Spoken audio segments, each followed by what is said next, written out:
He was the kid who had owned the 1800s. In under 2 decades, a quiet Corsican boy with a funny accent and empty pockets redrew Europe, crowned himself emperor, and sold a continent on the idea that destiny wore a 2-cornered hat. This is how Napoleon Bonaparte rose from obscurity, how he reached for everything, and how it all came crashing down. Paris, December 1793. The revolution is devouring its own. The guillotine has gone dull from use, and on a muddy field near Toulon, a 24-year-old officer sketches battle plans in the rain.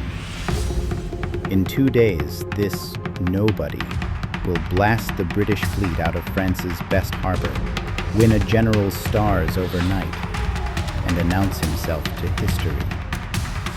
His name, Napoleon Bonaparte. Napoleon was born on Corsica in 1769, just months after France had taken the island from Genoa. His family scraped by. They spoke Italian at home, called him Nabulio, and stretched every coin to send him to school in mainland France. At Brienne, classmates mocked his accent and threadbare clothes. He answered not with fists, but with mathematics and dreams of artillery charts. By 15, he earned a place at Paris's École Militaire. He graduated 42nd out of 58 cadets, high enough for a commission, low enough to stay hungry. By the time revolution shook the kingdom, he was a half-pay lieutenant, taking notes on how angry crowds could topple kings. Toulon changed everything. Royalists had handed the port to Britain. The generals in charge froze. Napoleon, still a junior officer, proposed something bold. Seize the high ground, drag cannons up impossible slopes, and pour fire onto the British fleet. Against the odds, it worked. The enemy ships fled. The 24-year-old became a brigadier general. A year later, royalists marched on Paris. Politician Paul Barras needed a savior. Napoleon gave him a whiff of grapeshot, cannon fire at point-blank range that scattered the rebels in minutes. Overnight, he was the Republic's protector, commander of the Army of Italy, and, at 26, a household name. Italy was supposed to be a sideshow. Instead, it became Napoleon's masterpiece. His soldiers were ragged, unpaid, and starving. He promised them honor, glory, and shoes. He delivered victories. Napoleon moved faster than the enemy could react, concentrating force at one decisive point, then striking again before they could recover. In 18 months, he defeated army after army, reshaped the map of Italy, and looted art treasures for Paris. Newspapers compared him to Caesar. The government grew nervous, but the people adored him. His reward was a grand new mission: Egypt. The Egyptian expedition was a disaster militarily, but a triumph in legend. Napoleon brought not only 35,000 soldiers, but also 167 scholars.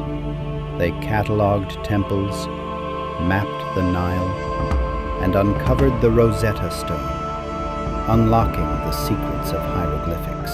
On the battlefield, victories came, but so did disaster. Admiral Nelson annihilated the French fleet at Aboukir Bay, stranding Napoleon's army. Yet Napoleon slipped past the British blockade and returned to Paris before word of the defeat even arrived. He declared, "I found the Republic in ruins. I leave it adorned." The people cheered. The politicians, weary and broke, feared him. And in November 1799, Napoleon staged his coup. The Directory was swept away. A new consulate was born. And at its head stood Napoleon, first consul, only 30 years old. In just 4 years, Napoleon turned first consul into emperor. At Notre Dame Cathedral in December 1804, in front of the Pope and the world, he placed the crown on his own head. It was pure theater, but behind the drama lay substance. He built the Bank of France, modernized taxes, created the Legion of Honor, and most enduring of all, wrote the Napoleonic Code. Property rights, civil marriage, jobs for talent, 2,281 articles that still shape law today. To Europe's monarchs, he was a usurper. To the French, he was stability, order, and glory. And to enforce it all, he commanded the Grande Armée, the most formidable fighting force Europe had ever seen. On December 2nd, 1805, Napoleon reached his zenith. At Austerlitz, the French faced a larger Austro-Russian army. Napoleon feigned weakness, lured the Allies onto his flank, then struck their center through fog and deception. By dusk, the Allied army was broken. The Holy Roman Empire dissolved, and Europe in shock. Austerlitz became the textbook definition of battlefield brilliance. Napoleon seemed invincible. But even at the height of his glory, cracks began to show. In Spain, Napoleon faced a nightmare he never expected: guerrilla war. The Spanish ulcer bled France of men and morale. Then came Russia. In June 1812, Napoleon led the largest army Europe had ever seen, over 600,000 men, into the vast Russian plains. Moscow burned rather than surrender. Winter set in. Hunger, frost, and Cossacks tore the Grande Armée apart. Barely 1 in 6 soldiers survived. The myth of invincibility was gone, and Europe sensed its chance. In 1814, coalition armies invaded France. Paris fell. Napoleon abdicated at Fontainebleau. The once mighty emperor was shipped to Elba, a tiny island with 1,000 guards and the hollow title Emperor of Elba. Europe toasted his downfall. But Napoleon was not finished. 11 months later, he escaped Elba. Landing in France with barely 1,000 men, he marched north. Troops sent to arrest him instead joined him.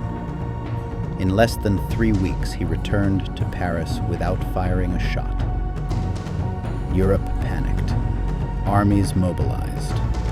And on June 18, 1815, at Waterloo, fate struck. Mud slowed his artillery. Miscommunication cost him his flank. And in the evening, the Prussian army arrived to tip the balance. The Imperial Guard, proud and undefeated, broke for the first and last time. Napoleon fled the field. His empire was gone. This time, there would be no escape. The British sent Napoleon to St. Helena, a volcanic rock in the middle of the Atlantic Ocean, thousands of miles from anywhere. There he lived out his last 6 years, dictating memoirs, tending a garden, and brooding over his legacy.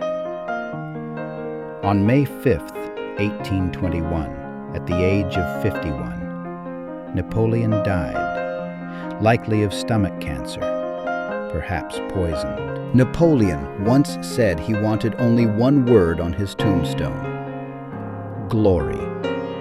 He achieved it. His code still forms the backbone of law across continents. His campaigns are still studied in military academies.